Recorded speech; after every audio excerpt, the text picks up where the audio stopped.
With the collapse of the oil embargo to force Iran into a confrontation over the Straits of Hormuz, the US and Israel are looking for another way to get the long-sought war with Iran started, and more to the point, need to make it look like Iran is starting hostilities in order to make it politically and more difficult for Russia and China to support Iran.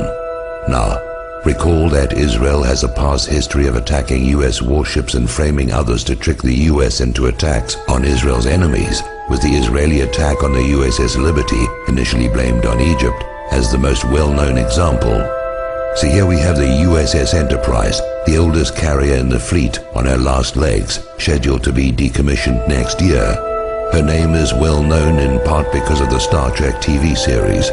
Decommissioning a nuclear aircraft carrier is a very expensive process.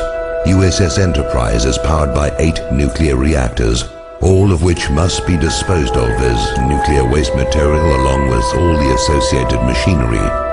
The US Navy would save a great deal of money, more than the scrap worth of the steel, if USS Enterprise were to be sunk in the Persian Gulf, where the radioactive mess is someone else's problem to deal with.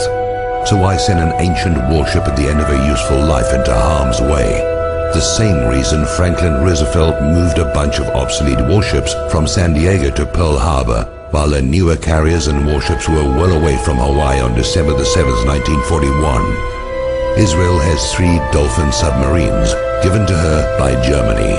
They have been seen transiting the Suez Canal in the past and could well be operating in the Gulf of Oman, even the Persian Gulf by now, lying in wait for a used-up and obsolete warship, more useful as a sacrificial lamb than an actual weapon, a ship with American sailors to be attacked as Israel attacked the USS Liberty, then to be blamed on the designated target, Iran, by a compliant media. If you agree with this analysis, please post this video everywhere you see this carrier story. If we can make them doubt a false flag will be believed, maybe they'll call it off.